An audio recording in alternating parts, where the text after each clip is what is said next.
Salut à tous, moi je me suis mis exprès à contre-jour parce que je trouvais qu'il y avait une belle lumière avec le soleil.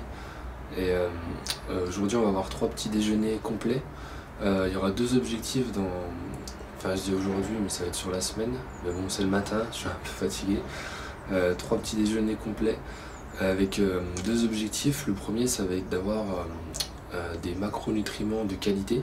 Donc les macros c'est protéines, glucides, lipides, avec des index glycémiques moyennement élevés. Donc on va faire en sorte d'avoir des index glycémiques qui sont pas trop élevés et d'avoir aussi des oméga 3. Et la deuxième chose ça va être de viser un bon apport en micronutriments. Donc là c'est les vitamines minéraux, parce qu'ils sont pas assez pris au sérieux, mais ils participent pourtant au métabolisme énergétique.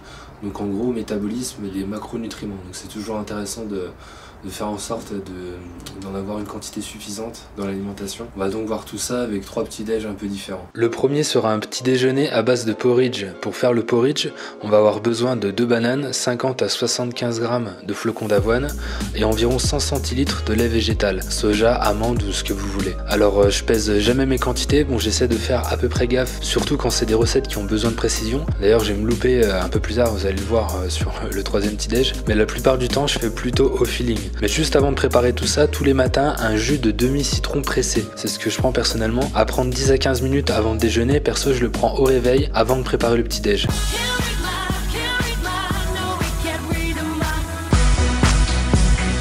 On va commencer par écraser les 2 bananes, puis on va mélanger tous les ingrédients dans une casserole. On va laisser cuire jusqu'à ce que ça bout en mélangeant de temps en temps. Ensuite, on sert et on peut rajouter dessus un peu ce qu'on veut, des fruits coupés en rondelles, etc. Je voulais ajouter des graines de lin mixées sur le porridge, mais j'ai oublié. Ça, c'est une bonne chose à faire pour avoir un apport en oméga 3. À côté, je vais manger quelques oléagineux pour avoir un apport calorique supplémentaire. Ça paraît léger, mais je t'assure que le porridge est bien costaud. T'en fais pas pour ce petit déj, tu vas tenir toute la matinée. Je vais aussi boire un bol de soupe miso parce que j'adore ça, c'est vraiment un aliment aux qualités nutritionnelles exceptionnelles. C'est riche en antioxydants, en enzymes, en probiotiques. Je te recommande vraiment d'en consommer. Ensuite, le 2e petit déj, on va faire quelque chose d'un peu plus rapide. On va faire un smoothie super complet. Comme d'habitude, déjà le verre de jus de citron, une dizaine de minutes minimum avant de manger.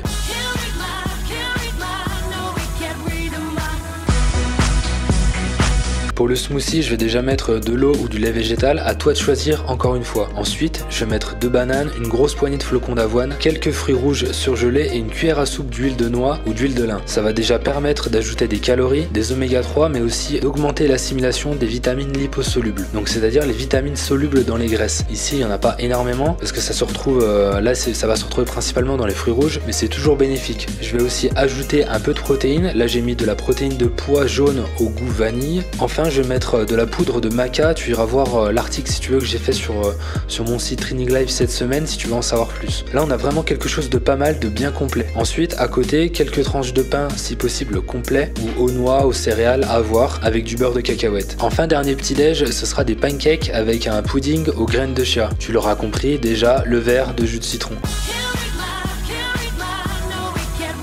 Ah oui, alors j'ai oublié, le pudding se prépare la veille au soir.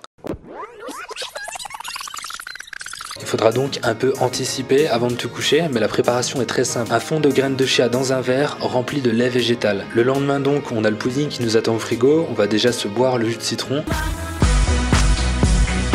Et on part sur des pancakes. Oui, parce que le pudding ça risque de faire un peu léger, c'est pour ça que j'ai préféré quand même ajouter des pancakes. Pour les pancakes, je te laisse aller voir une recette sur internet parce que je t'avais dit au début de la vidéo, mais une fois sur 2 je me loupe, et là je me suis loupé au niveau des dosages et le rendu était vraiment pas terrible au niveau du goût et même au niveau de la texture. Il faut vraiment que je m'applique au niveau des doses, à chaque fois je me fais avoir. Mais bon, pour les ingrédients, j'ai mis de la farine de sarrasin, je te conseille vraiment les farines semi-complètes ou complètes pour leur plus grande valeur nutritionnelle, de la banane, de la levure chimique, de la cannelle, de l'eau et du lait végétal. Je mets tout dans un mixeur pour que ce soit mieux mélangé. On va ensuite les cuire, en général ça cuit assez vite et on sert ça avec le pudding sorti au dernier moment du frigo. Alors pour le pudding, tu peux mettre du sirop d'agave dessus. Moi le sirop d'agave je l'ai utilisé plutôt pour les pancakes. J'ai pas mis de sirop d'agave mais j'ai mis des fèves de cacao en fait que j'ai mixé en poudre, que j'ai rajouté par dessus. Et à côté je vais prendre un thé.